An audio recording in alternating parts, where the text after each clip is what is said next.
Welcome, everyone. We'll give it a couple minutes. Welcome to day 6 of Nervous System Reboot.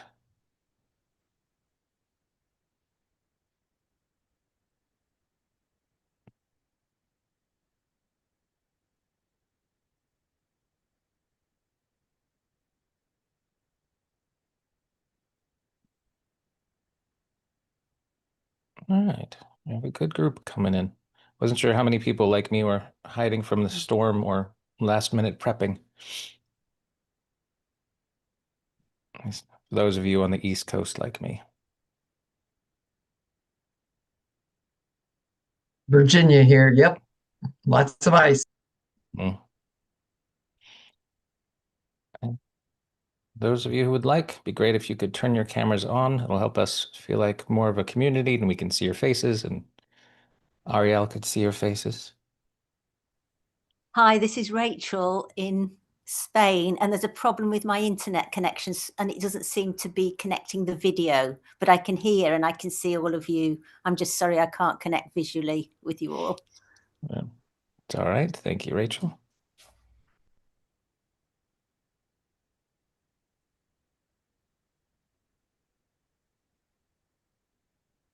All right, let's give it one more minute and then we'll get started.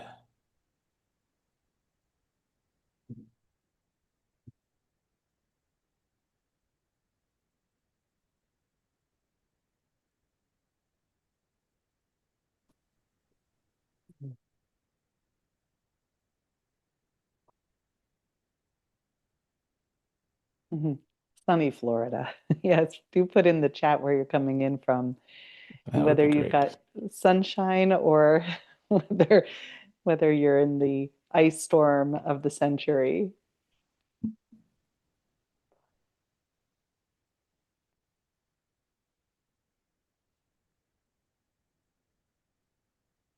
International, beautiful.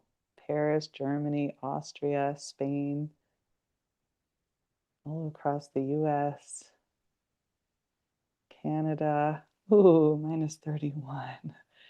Brr. Hi, Lynn.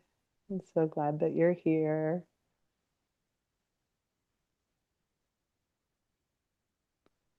So glad all of you are here. Welcome, welcome.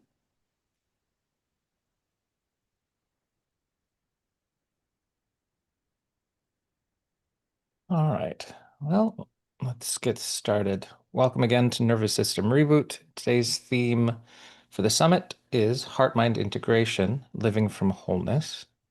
And we are lucky enough to have Dr. Ariel Schwartz leading today's Q&A and presentation. I'll read a brief bio for those that don't know her.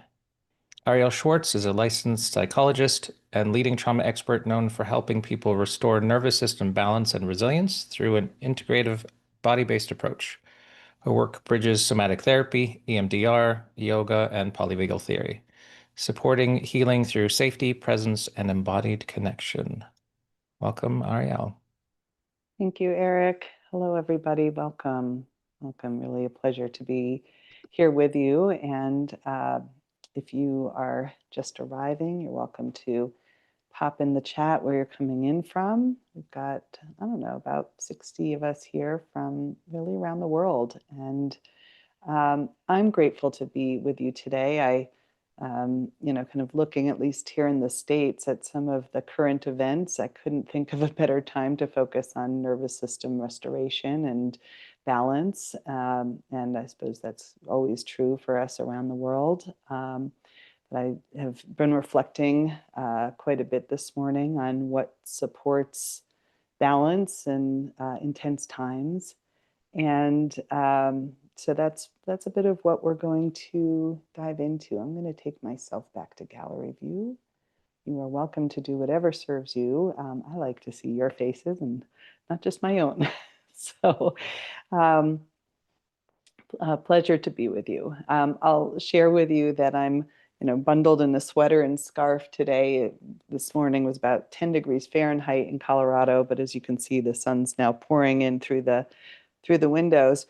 And I flew in last night from the Bahamas. So I just transitioned from being in 80 degrees, watching the palm trees and the turquoise waters. So just saying I'm bringing a little bit of the Bahamian warmth with me today, and just a slowing down. A slowing down. I was at the Shivananda ashram teaching about really the same topics, applied polyvagal theory and embodiment and post-traumatic growth there, which is what we'll be spending a little bit of time diving into today. But before we go into content, I'm going to do some sharing of just a little bit of the kind of the model of what I offer, kind of one aspect of that. We'll do a little bit of experiential embodied care, because I think that will be good for us. And then we'll take some time for questions. But before I go into content, I would love to invite just a bit of an arriving practice.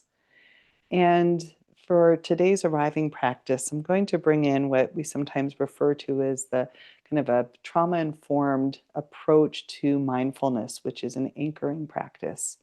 And anchoring invites us to kind of give the mind a few focal points or a few anchors that we can return to. And if you think about a boat that's anchored in the safety of the harbor, it protects the boat from the winds or the waves of the open seas. And honestly, the anchoring practice has been really powerful for me when, even simply opening up the device of my phone and seeing the scroll of the news, coming back to some key anchors can be really, really beneficial in those moments.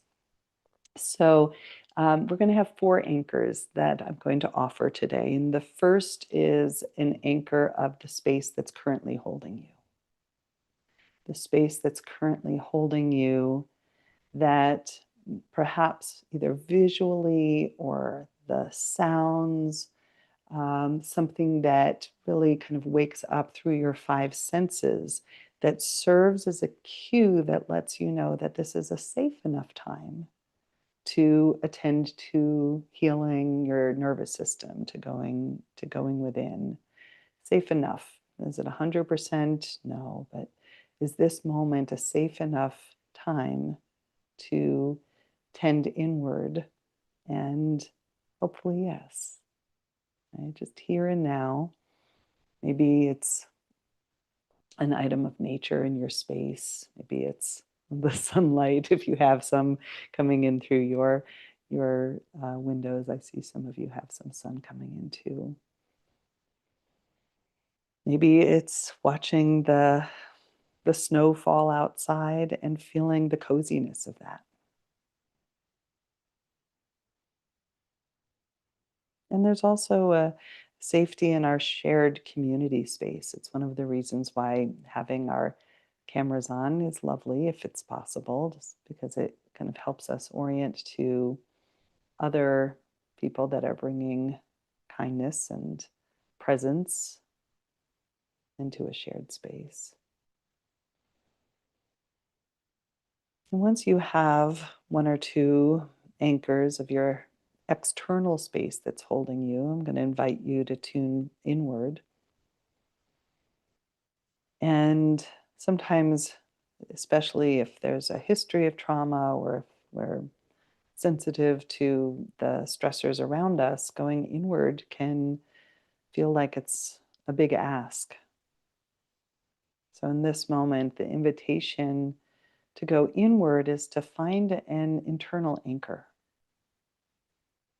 That internal anchor might be the feeling of your breath moving in and out, maybe right at the tip of your nose, or the movement of your lungs around your heart. Maybe that internal anchor is a sense of a long spine.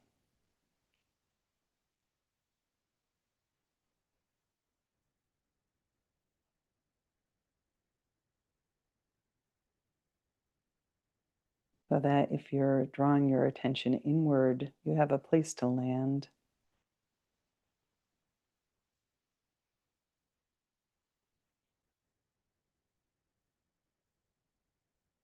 You might broaden your attention outward from that anchor point, but you can always come back there.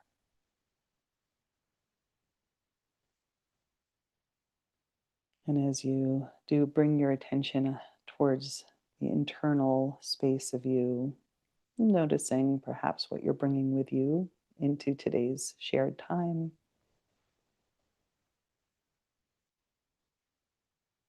And perhaps just giving a little bit more permission for more of you to be here.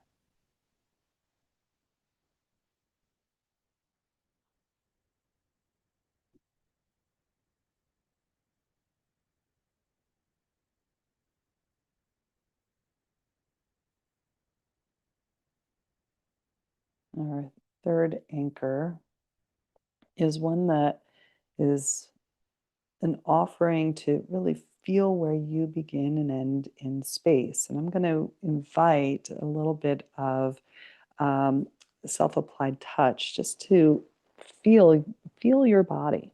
Just feel where you begin and end. We'll talk a little bit about this when I get into the lecture, but one of the tricky things that can happen with trauma is that we lose some of that proprioceptive feedback of where we really begin and end in space. And so as I invite you to use your own touch, I'm going to invite a bit of a firm touch, like a squeeze around your arms or a pressing hand into hand. One of my favorites is a pressing downward onto your legs.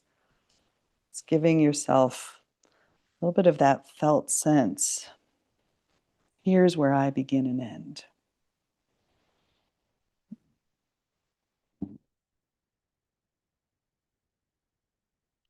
You might even bring your hands to the backs of your legs and a little bit of squeeze around the calves.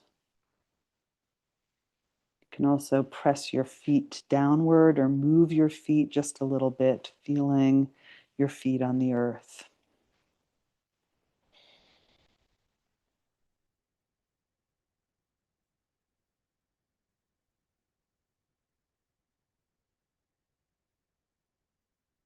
So when you feel complete with that, taking a brief pause and noticing how the anchors of your exteroceptive sensing, your five senses, the anchor internally, or the interoceptive anchor, sensing the interiority of you, a proprioceptive anchor that helps you feel where you begin and end in space,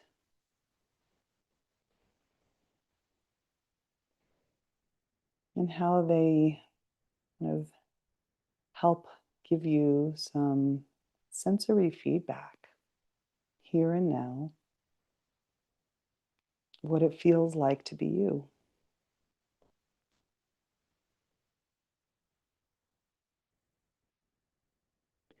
And I'll add our fourth anchor. Our final anchor is an intentional or a mental anchor.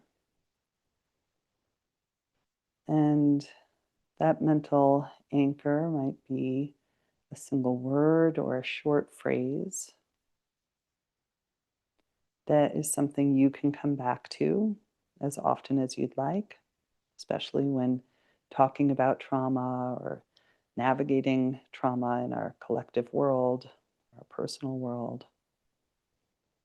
Those mental anchors can be really valuable, something you can come back around to as often as you need to.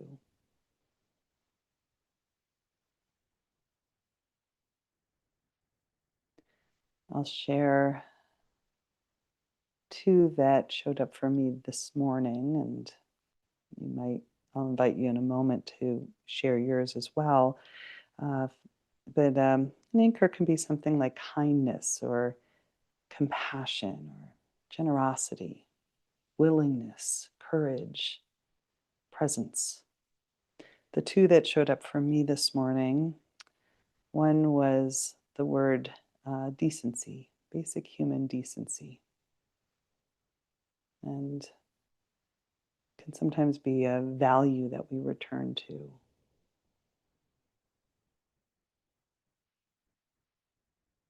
Dignifying and respecting.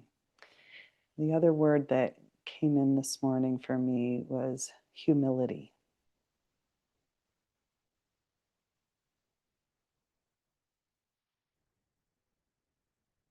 And yes, some of you have already begun to do this, and I'll invite you to, when you would like, if you would like, share your word or words into our chat field, shared communication space here. Safe and secure, surrender, friendship, zestful ease. I love that. Welcoming, self-care. I am safe. Alignment, empowerment, presence, pure love. Grateful, all my family was safe during the storm. Authenticity, balance, presence, warmth, courage, healing, worthy. I'm alive. Beautiful. Thank you. Healing, warmth. All right. Stunning. Cherish. Mm. Mm. As you hear these words, I know for myself, as I read and receive your words, each one has a resonance in my body. And one of the reasons that I love to share them with each other. So you put in passion, purpose, and presence. So beautiful. One of the reasons why I invite this sharing is so often when we hear each other's mental anchors, it, especially sometimes it can be hard to find a mental anchor. And then we hear somebody else's and we're like, oh yeah, that one. I'm going to borrow that one. That one for me too. So for many, many years, I have been teaching about trauma recovery. I'm going to shift into a little bit of teaching here, and then we'll do another practice. In teaching about trauma recovery, I'm a psychologist. I've been providing clinical support for individuals with trauma. I don't know that I particularly intended in the first place to make trauma the focal point of my work. But I trained in somatic psychology in 1996. I'm in Boulder, Colorado, and I trained here at Naropa University. And then I trained in EMDR therapy in 2001. And that combination of therapeutic modalities lends itself so well to working with trauma. And I was working in community mental health systems at the time. And every referral that I got really ended up being trauma of one form or another, whether it was acute traumatic events, whether it was repeated accumulated trauma, developmental trauma, complex PTSD, and so forth. And so I would say now, kind of fast forward 25 years of working, almost 30 years of working in this field. It's I would say trauma came, chose me. And then probably like many of us, I came into the field to be a therapist initially to work through my own stuff and my own childhood and developmental trauma. And one of the reasons that I chose somatic psychology was because much of how I experienced the adversities and how they impacted me was somatically in two primary ways. One was that just a lot of somatic tension, a lot of discomfort in my body, the way that shame shaped me, ways in which I felt like I didn't have my voice. I couldn't speak up. I was very, very fearful. And then a lot of that also rolled into chronic physical symptoms as well. So I had a lot of respiratory issues, asthma, and chronic bronchitis growing up that then I took a lot of antibiotics for as a child and into my teenage years. And by the time I was in my 20s, it had really wreaked havoc on my whole system. And so I had chronic brain fog and fatigue, and really struggled with what I now understand through the teachings and through my continued explorations of how do we heal trauma. But I really understand that at the root system of my emotional, mental health, and physical symptoms was a dysregulation of my autonomic nervous system and a dysregulation of the other related systems in the body, my gut and my respiratory system and so forth. And so I was drawn to somatics because of my own imbalances, and also drawn to yoga because in both of those spaces, movement and embodiment helped tremendously, helped clear my mind, helped balance my emotions, created more equanimity, created more mental clarity, and taught me so much that I wanted to just understand everything that I could around why this works. Um, so after completing my master's in somatics at Naropa, I went back and did a doctorate in clinical psychology to deepen my understanding, very much so. Like my doctoral dissertation work was on the on a deepening to understanding how mind-body therapies work. Why are they effective? What is it that's happening? What are the working mechanisms? And in studying that we'll call now kind of the neuroscience of the body-mind connection, I kind of dropped into the field of interpersonal neurobiology. So a field that was started by Dan Siegel and Alan Shore and others, and eventually, pardon me, took me to the work of Dr. Stephen Porges and the applied polyvagal theory, and Deb Dana's work in applied polyvagal theory.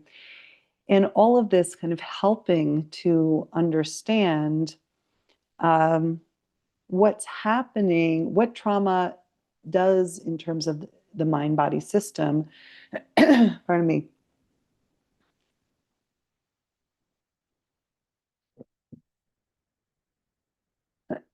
How does the body keep the score when we think about trauma?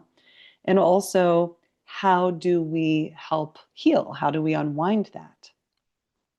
So, kind of looking through those lenses, I'll share a few perspectives on the what is trauma from the perspective of kind of the neurobiology of that.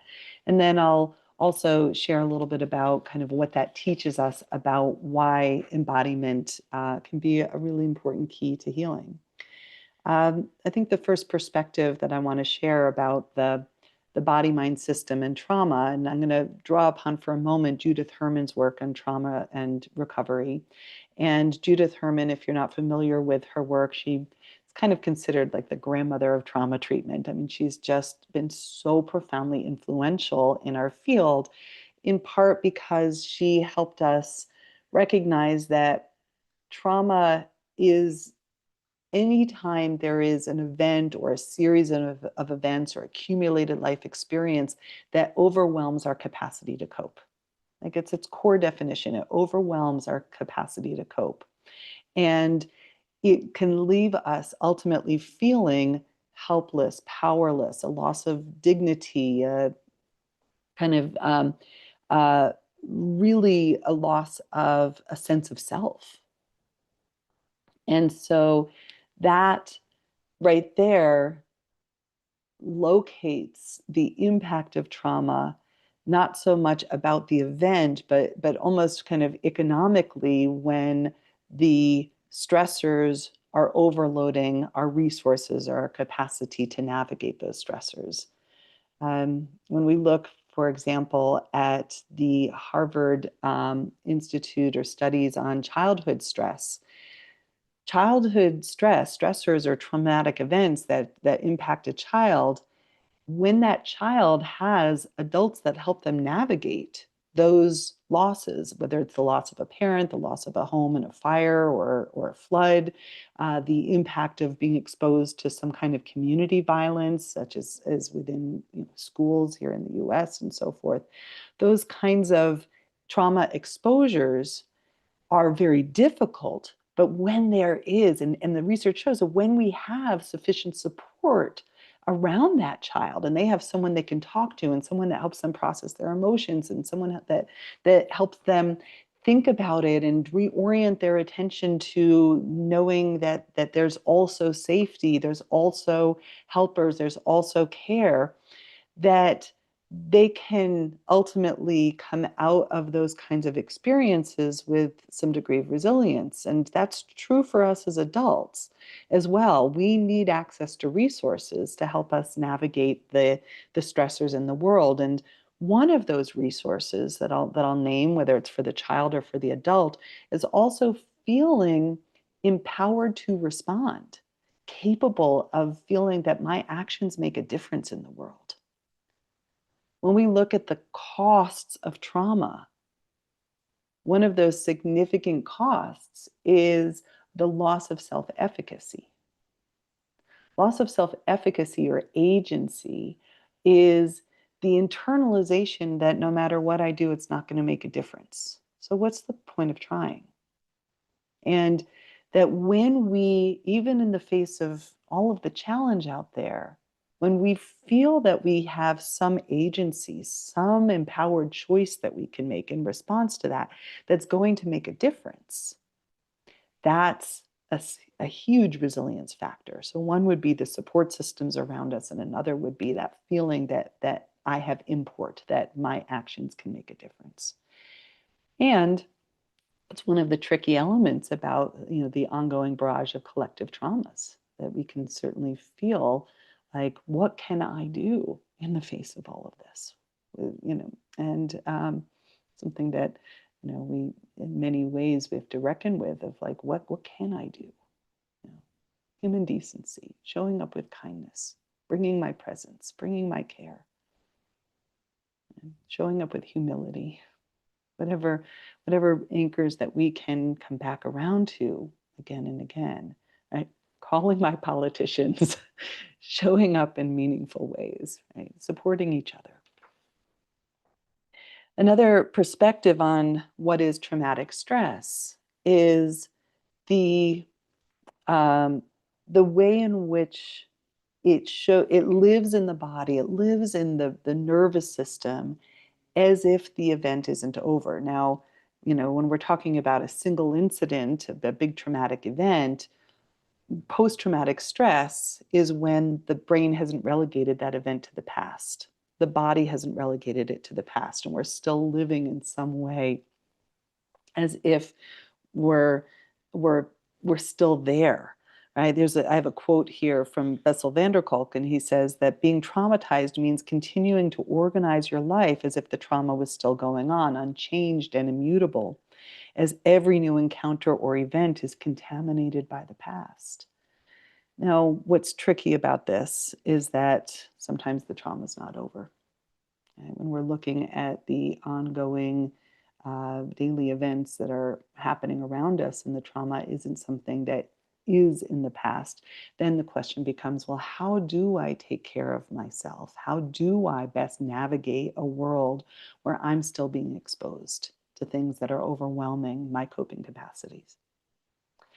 And, one of those answers to that, and I'm sure that many of us collectively in this very wise group have different responses to this, but one of those ways is, how do I mobilize in response so that I don't get rendered into helplessness and powerlessness?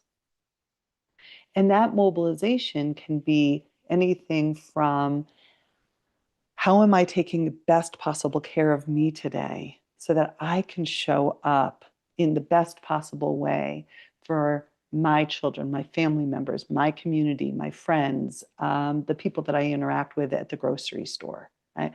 How do I bring myself into the person that I feel that I want to show up as in the world?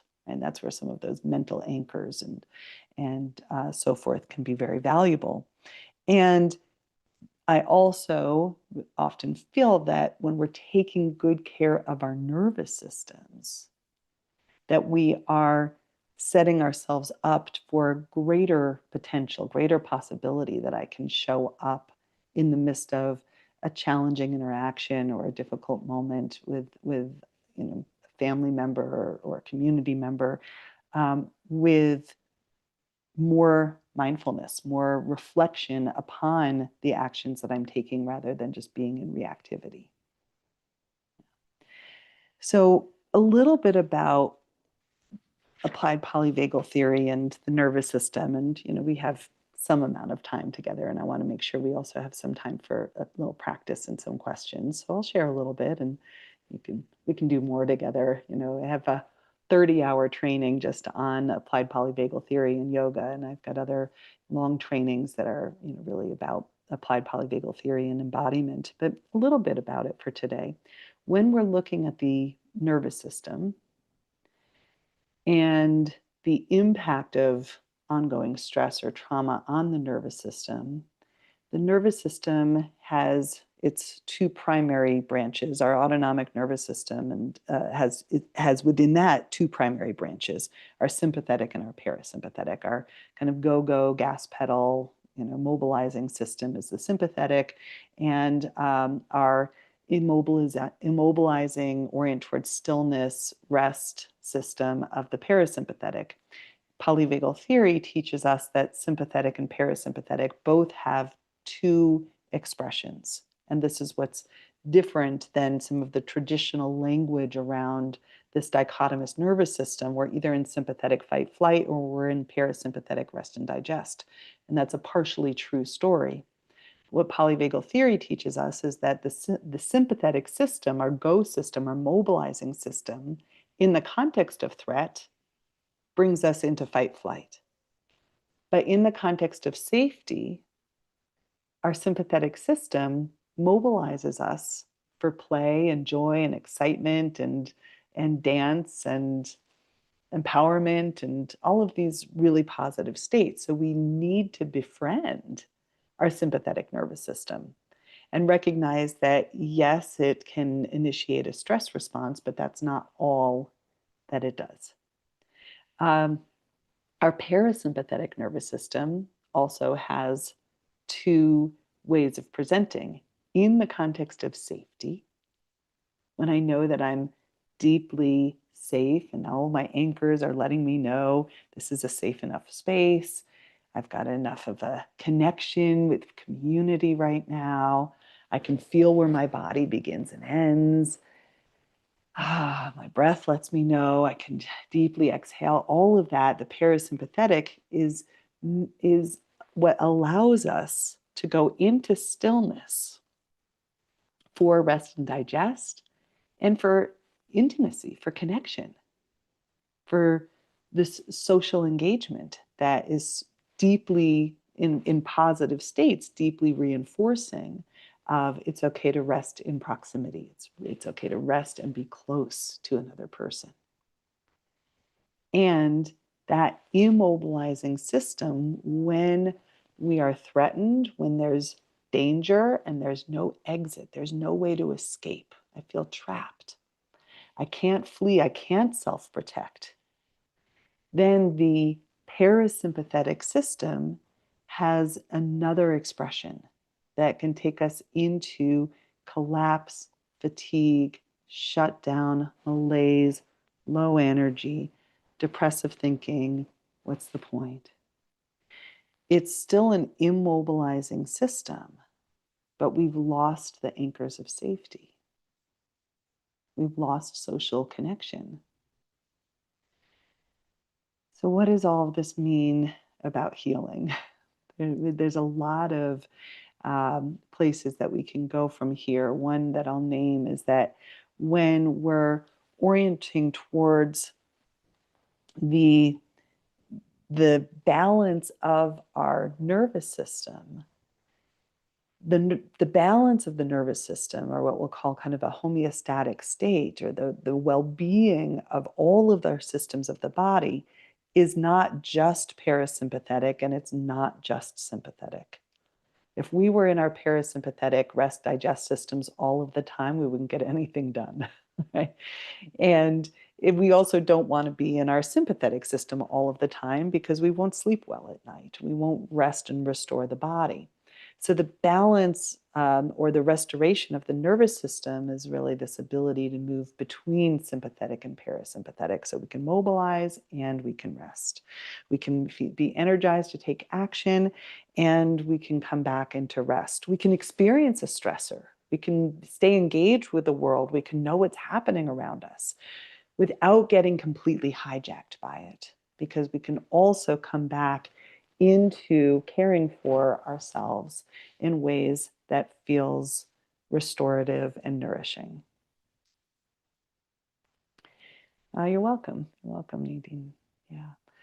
So, so one last thing that I'll name for now, and we'll do a little practice together, is that when we experience trauma, we're meant to have an increase of cortisol, and hopefully that allows us to take action. We're meant to go into our sympathetic nervous system, and hopefully we can have some resolution through action. We can restore a sense of safety. We can restore a sense of connection. We can protect ourselves from the danger, and then that lets us come back into rest.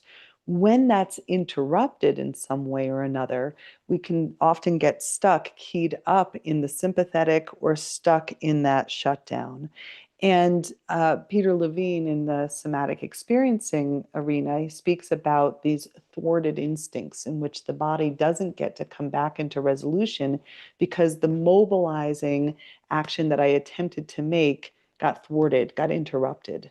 I didn't get to use my voice. I didn't get to call out. I didn't get to reach for support. Nobody was there. I didn't get to leave. I didn't get to say no. My boundaries were crossed. And the process, when that gets stuck in some way or another, the body is not feeling that it's over. We're still stuck trying to find the resolution of this, trying to find our way to the end of the story. So somatics helps us embody what didn't get to happen, or embody what should have happened, in order to feel that we can reorient to now can be different from then. We have new choices available to us now. So one last piece, and we'll do a little movement, is that there's some really powerful, kind of striking research out there that looks at the impact of trauma on the body in its kind of impairment of sensing where our bodies begin and end in space. It's like it becomes its own form of, sometimes in this language, the trauma gets defined as a sensory processing disruption, that our senses are not being well integrated. And we can see this in two different camps. One is that our senses are overloaded. We have too much sensory information coming in and the brain doesn't know how to process it. So we're being hijacked by startle reactions to sounds, or to bright lights, or to the world around us, or to what's happening interoceptively, and we get overwhelmed easily. On the flip side, the other sensory response to trauma is that we can end up feeling disconnected. We actually dissociate from the sensory experience in order to survive. Brilliant, so intelligent, to dim down sensory processing. They're both, right? They're both intelligent ways of trying to navigate. Do I stay vigilant? Are my senses heightened? Or do I dim down my senses and disconnect from my body, disconnect from what my senses know in order to survive? So we can think of trauma recovery as a process of sensory integration, right? And that's why, one of the reasons why movement and self-applied touch and that proprioceptive feedback can be so valuable. When we cannot feel where our bodies begin and end in space, it's actually quite frightening at some level, right? It's so disorienting. So, with that said, I would love to invite just a little bit of a standing movement integration, and then we'll take a little bit of time to connect. So, we'll do just a short practice. Now, you can do this seated if you prefer. I know for some of you it is getting quite late in the evening for our European friends that are here. So you decide. But I'm going to invite a little bit of a standing practice here. And let's see, I'll make sure I can see you from back here. See me from back here. Okay. Hi. All right. So one of the things that can happen with trauma, especially shocking events that we might see in the news or experience in our personal lives. And I know some of you are writing in here with about your own history and complex PTSD. But one of the things that trauma can lead us to do is that in order to navigate the world, we kind of brace, right? We brace. We can see that it's a very pure kind of reflex reaction. What's wrong? What's scary? How do I track that?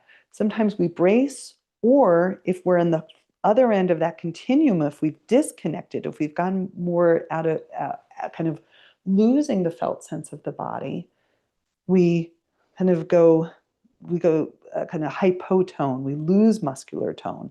So we either kind of like get stuck in muscular tension, or we get stuck in collapse. And so the practice that I'm going to offer here is to kind of find what we'll call middle path, right? Well, the middle ground here. And the first part of this is to kind of know that with collapse, we've lost a bit of the muscular tone that helps us keep upright. And with vigilance and rigidity, we get rigid in the ankles, the knees, the hips, and we're bracing in response to what could be a danger out there. So the first part of this practice is to soften into the legs, to soften into the joints of the legs. So if you're wanting to stand with me, or if you want to just do a version of this seated, it's basically an opportunity to bring in just a little bit of a weight shift. It could be something as simple, and you can do this seated in a chair, just shifting your weight from one side to the other on your sits bones on the chair. If you're standing, you can shift your weight from one leg to the other. And even in this shifting of your weight, I'm going to feel one foot in the other. Now, at any point, whenever I offer an embodiment practice, your anchors are always here. So you've got your external anchors, what you can look at, maybe the internal anchor of the felt sense of your breath, or a hand over your heart, maybe that proprioceptive anchor, and your mental anchor. And you might take this into just a little bit of a bounce. Started this a moment ago. I'm going to come right back to it. So giving yourself a bounce. Sometimes I use a fit ball for this, which is nice as well. It's one of those physio balls. And just giving yourself a little bit of sensory feedback. So when we lose that proprioceptive sensing of body and space, one of the ways we get that back is through the joints of the body. The joints of the body are very high in proprioceptors in the ankles, knees, hips, shoulders, elbows, wrists. So you can kind of let your body go with the bounce for a moment.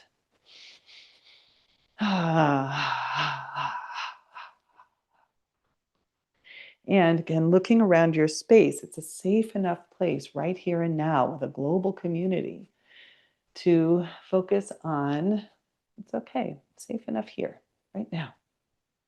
It's a time I can spend focused on my nervous system. You might shake something out. Right? What do we see animals in the wild do? And right, if it's been a rabbit and was just chased by the fox and it went and hid behind a bush and it gets very still. Once the predator is gone, shakes it out, shake it out, and then off it runs.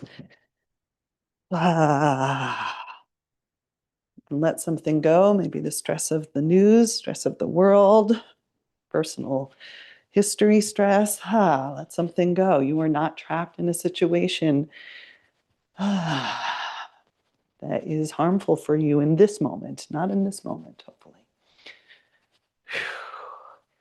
And then a brief pause just to sense. So we do a little bit of movement and we come back,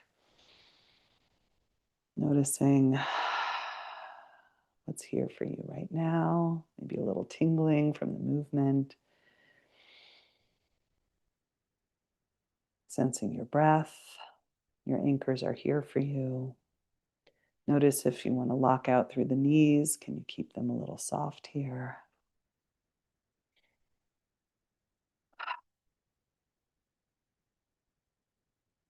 We're going to do one more round here, a little bit of movement. This time, I want you to imagine that you are your favorite animal just waking up from a nap. Now, animals don't need to be told how to move, how to stretch, how to breathe, right? They don't have yoga teachers but, or somatic movement teachers, but they listen to their sensations. And there's this kind of really beautiful kind of movement that we as humans can tap into here, and it's called pandicular movement, and it's a fancy term that basically says it's a kind of a full body yawn, a stretch, a reach.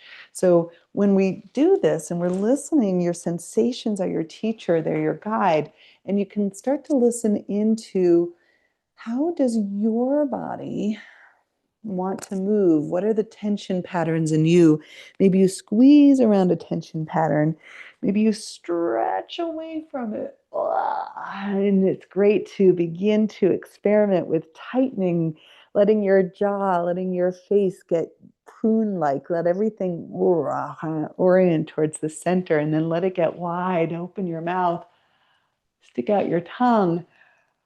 And then let go of your voice. That tension pattern that you're holding had the sound. What sound would it be? Oh, if there's words to the emotions, to what's happening inside of you, what are they? Is there just a sound for that? Do you want to take up a lot of space? Do you want to get very small? No right, no wrong. Listening, honoring. I'm going to take just another 30 seconds or so. Moving, breathing, stretching, contracting. And might I suggest, let it feel good. Maybe even a little playful.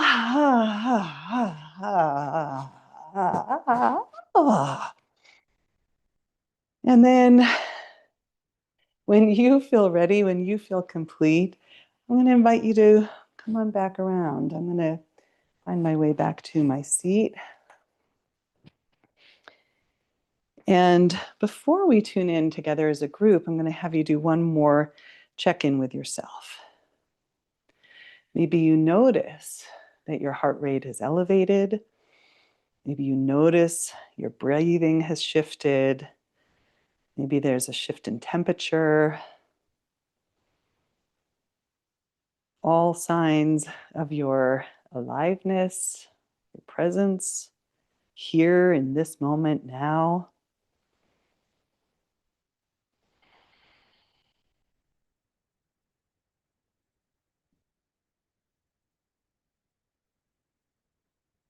And that we can return to a little bit of mindful quietude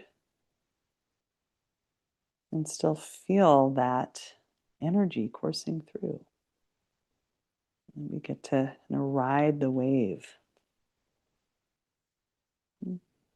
Lovely. Thank you for participating. Thank you for participating with me. You are welcome to keep tracking. You're also welcome to keep moving. But I do want to open it up for a little bit of interaction as we have a little more time here. So, Eric, I don't know if you're tracking, if there's, and I'm happy however you want to do the Q&A, if we want to throw it into the chat, if we want to. You're also welcome to share your response to the practice, as many of you are already doing. into the chat. And sharing with Eric before we began that I can somewhat see the chat, but these will help. If you'd like to come on, go ahead and use the raised hand icon in Zoom. It's under React and the little heart. That way we know to bring you on. Susan. Hey, Susan. Hi. Oh my gosh, that was amazing. But I don't want to take up too much time. When you use this with people in whatever capacity, not necessarily clinically, how do you introduce this so it can be heard? And at what point do you intuit when it needs to happen, or is it more educational, if that makes sense? Yeah. I totally get that. And so it kind of depends on whether it's a one-on-one situation or in a group. When I'm leading groups, I kind of lead it the way I just did, and I'll do a little education and then we'll go in and we'll follow it. When I'm working one-on-one therapeutically, I'm thinking of a few people that really come to mind where these kinds of movements were so valuable therapeutically. One who every time we were doing sitting processing work, sitting in our two chairs in the therapy room. She would be very much in her head. She did a lot of telling the story or the narrative about the trauma. But as we continued to get to know each other, we started to notice a few key things. Her breath was really shallow, inviting her to sense and feel her body. She didn't have much body sensation at all. And her body was really, really still. And so I invited this as just an experiment of would you be willing to try something together? And could we just do a little bit of standing up together and support for you right here and now? So sometimes I'm just doing the anchors. Sometimes I'm introducing some more like vagal toning practices. In her case, the one I'm thinking of right now, we stood up, and as soon as we stood up and I looked at her legs, her ankles, knees, and hips were completely locked out. So that was a great moment to be in observation to how she carried herself through the world. And so then I did the little psychoeducation about in response to trauma. Sometimes this is where we kind of hold tension, is that we lock through the joints of the body. So I just introduced the little bit of the shifting weight side to side, and then we did a little bit of the bounce. Dramatically shifted our work together. So then what began to happen is she would come into therapy and she said, I'd like to start standing today. So she began to initiate knowing for herself. And she could tell me, when I sit down, I lose touch with my body. And so it became, so we could oscillate. Often we'll do 10 minutes of standing at the beginning of the session, and I'll watch her body and I'll notice if she's locking through the joints, and we'll move together and we'll do all of that. Then we can go to sitting and she's got her body with her. So that would be an example. Yeah, thank you. Right. Let's see, Eric, I'm not tracking the chat and the hands here because of the spotlight, but if you want to help us proceed Yeah, forward. we have Linda has a question next. Great. I will bring her on one moment. Hi, thank you so much for this. Hi. Hi, I have had trauma since an early age, and done a lot of CBT therapy, and I'm just starting to learn about somatic and body, and because CBT has not helped me, and I live with a condition that's progressive and terminal called cystic fibrosis, and I've had recent very traumatic experiences in the hospital. And each morning, as soon as I open my eyes, I'm filled with anxiety. And I'm wondering, other than mental anchors, and because I go through the practice, I am safe, I'm alive, I'm here. Is there something else that I could do to help with this? Yeah. Are you familiar with the the work that I have out there on the vagal toning practices? No, I'm not. I think you will like these. They feel good, they're easy to do, and they're working with where the vagus nerve comes close to the surface of your body so that you have basically an interaction with the vagus nerve as a regulating function for the nervous system that then helps with other systems of the body. But I'm thinking for you as a somatic embodied anchoring practice that is something you can do as soon as you wake up. That's just a felt sense experience of self-care. Okay. And I'll share with you very briefly that some of the places where the vagus nerve is accessible, one of the most accessible places is right here at the ear. And so even if you just take your thumb behind this bit of cartilage in front of the ear and your finger in front, and you do a little bit of self-applied touch to the ears, you can do both at once or one at a time. You've got 100% vagal fibers right around the ears, the area around the ear canal, that area of the tragus. There are devices you can purchase that are vagus nerve stimulation devices that also do this for you, but these are free and they're available. And I'll share with you also between the eyebrows, around the cheeks, the sides of the neck. These are all places where a little bit of self-applied massage can go a long way. And then combine that with your mental anchors. Combine that with these other practices. So you can do a little self-massage here or here. But I have free YouTube videos that some of them are just these vagal toning practices. So if you go to my YouTube channel, it's just Dr. Ariel Schwartz, and you can find those free guided practices. One's about 30 minutes, some are just 5-10 minutes. Oh, good. Yeah. Good, thank you. Does it mean your sympathetic nervous system is in overdrive when you're feeling all of the tingling and the overwhelm, but your heart rate is still not high, but you feel like it's high? I would say that, yes and no. Like sometimes what we have, especially when we have ongoing trauma, is that we have kind of a mixed bag when it comes to autonomic nervous system imbalances, where sometimes we have both an imbalance in both directions. It's a little bit like you've got one foot on the gas pedal and one foot on the brakes at the same time. Okay. Regardless, the vagal toning tends to help. Okay. Thank you. Thank you Yeah. so much. You're welcome. I'll also just share with you, Linda, that this book might be a good one for you right now, too. The Okay, Polyvagal Theory good. Workbook for Trauma. Okay. And that's by you. Yeah. Yes, Yeah. thank you. I will You're get welcome. that. Thank you so much. Thank you. Kathy had a question. Let's bring her up now. Okay. Hi, Kathy. Oh, you are Kathy, muted. you're still, yeah. Okay, sorry. I didn't see I had to do that.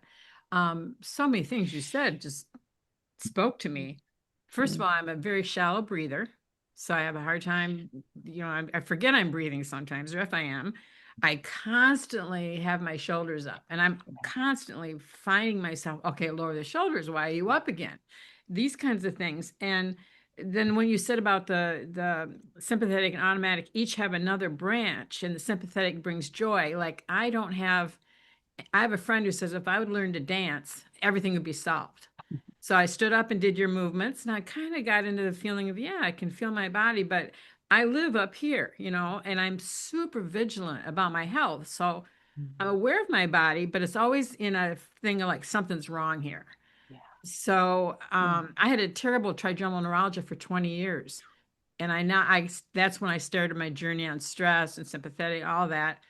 And Wow. now it's just in the background. It's not there. So Yay.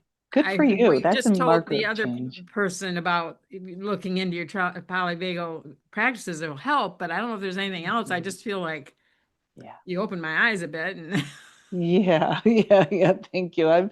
I'm so glad that you were here today. I think that probably a lot of the same practices that I just shared might be valuable for you as well.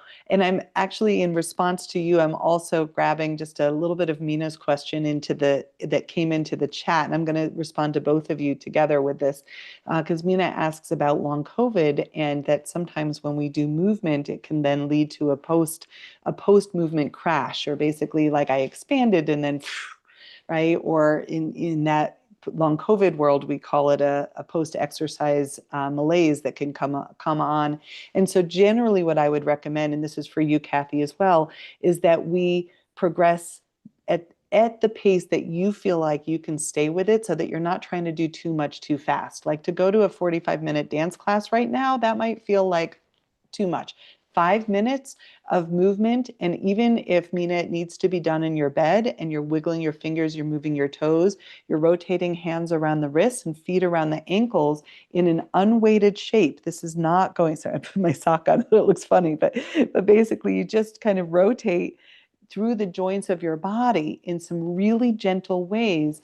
Your shoulders, right? Maybe a little bit of bedasana, moving your spine, wiggling your hips, so that we can get into releasing through the joints of the body without too much too fast. And then we start to grow our capacity over time. So beautiful. Thank you. Thank you for your share as well, Kathy. Thank you.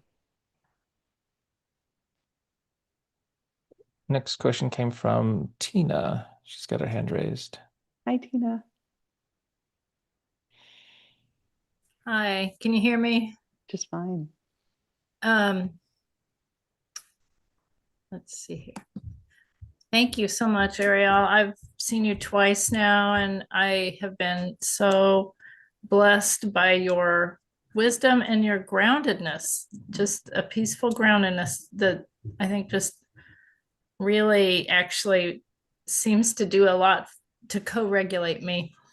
I'm a physical therapist.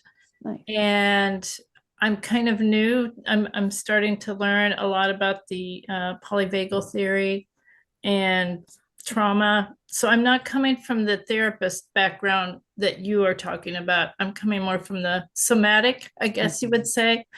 And I have a question, and I wanted to say that I used to work in the outpatient clinic, and I used what was called unwinding. Are you familiar with that term? Mm-mm. It was a craniosacral technique. We would just put our hands on someone who'd had like a traumatic physical injury, and I would give their body permission to move.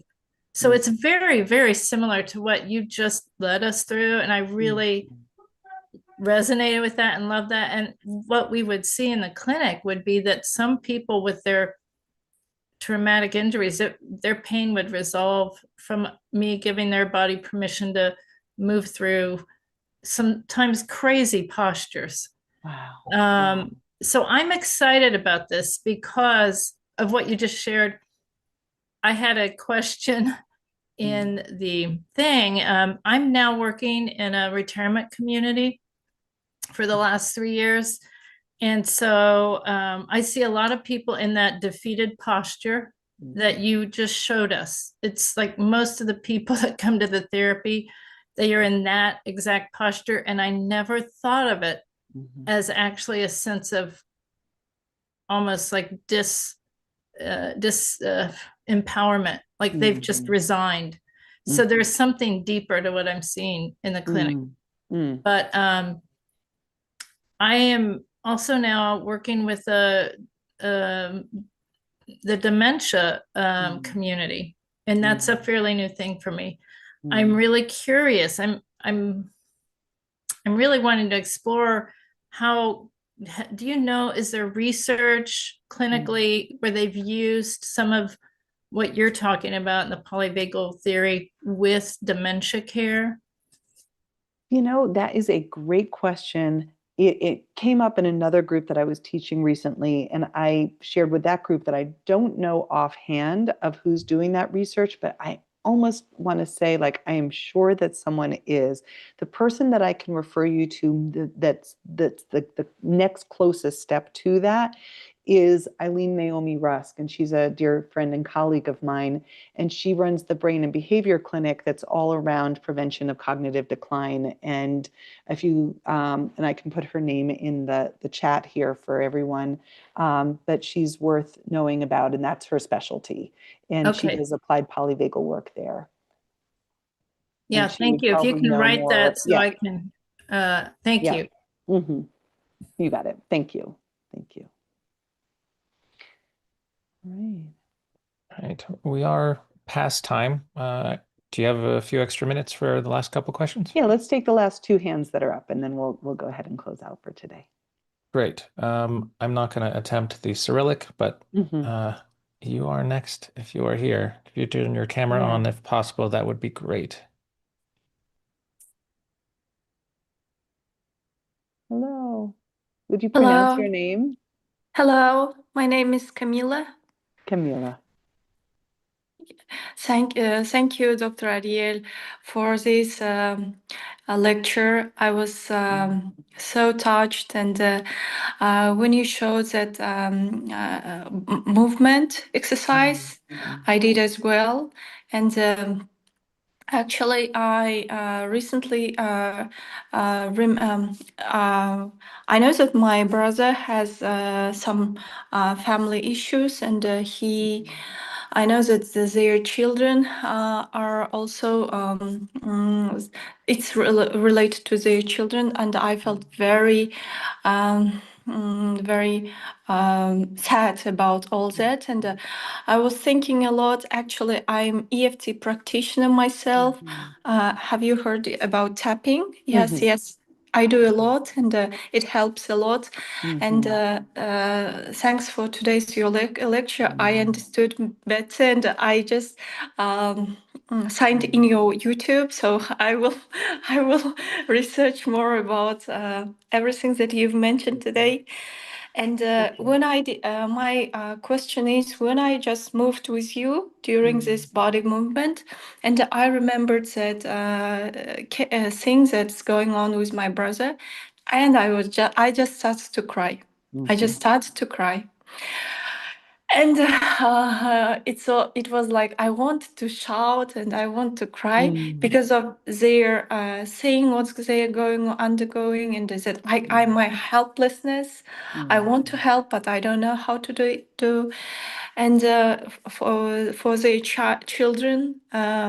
And does it mean that when I cried, my body released that trauma that I'm feeling? Even though it's not concerned me, but I'm observing, and I feel traumatized by this case. So, and when I moved, I released this trauma, which was freezed in my body, and so I'm processing it. Yeah. Is it correct? How do you feel right now? I feel peaceful, and I feel like my body, like I feel like I'm not squeezed anymore, but I'm spread, like I'm more feeling like I'm free. Yes, I feel like I'm free. I'm so happy for you. Then you answered your own question. Well done. Well done. Thank you. Thank you for your share. Yeah. Thank you. Thank you. Thank you. That was my question. Thank you. All right. One last We have, person. yeah, Mara. Hi. Hi, Dr. Schwartz. Hello. I have a question for you regarding something that happened to me a few nights ago. So my trauma response has really focused on more the freeze, dissociative kinds of looping. And I was in that state the other day, and there was a fire across the street from me. And so, I got up and I saw the fire trucks, and I could feel a lot of fight flight activation. I was trying to get phone number for the yoga studio next to the fire, trying to do something. And then pretty immediately when that was happening, I looked it up on the internet, but it looks like it was my psoas really seized up. Yeah. And so I'm trying to understand what's going on there and how to best. I do tend to have a lot of rigidity in my hips because of my trauma history. And so I'm also very into yoga, but I find that depending on where I'm at, the exercises can be too much. And so I'm really hoping to help my psoas and like the rigidity that I have there without overdoing it, and how to go about doing that. Perfect. My short answer for your question right now is that the psoas are often referred to as our fight flight muscle. They often go into contraction. The psoas muscle, which connects into your hip flexor, is what draws the knee close to the chest in preparation to flee from or protect ourselves. It's a fight flight muscle. Literally, we will kick, we will self protect, we will run, and it helps us do all of that. And when the psoas goes into contraction, which many of us can relate to because it does for so many of us in response to stress, trauma, or even just chronically sometimes being stuck there, just trying to stretch the psoas can be too much too fast. So we want to honor the feeling, because the psoas is connected to the diaphragm, and that's connected to the heart, and it's connected to our emotions. And so rather than trying to just open it up, we actually want to follow our way into the contraction. So you might have more luck going into a child's pose where your knees are deeply tucked, or laying on your back and drawing your knees into your chest and breathing into the feeling that's held there, and then slowly from there reopening rather than just trying to stretch it out. Thank you so much. Thank you. Thank you. All right, amazing. And thank you, Eric, for hosting, and thank you to HeartMind and to all of you for being so wholeheartedly present for our journey today. Really powerful. Thank you so much, Dr. Schwartz, for doing this with us today. Thank you. Thank you.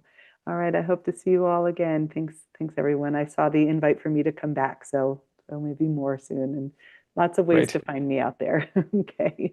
Yeah, thank you.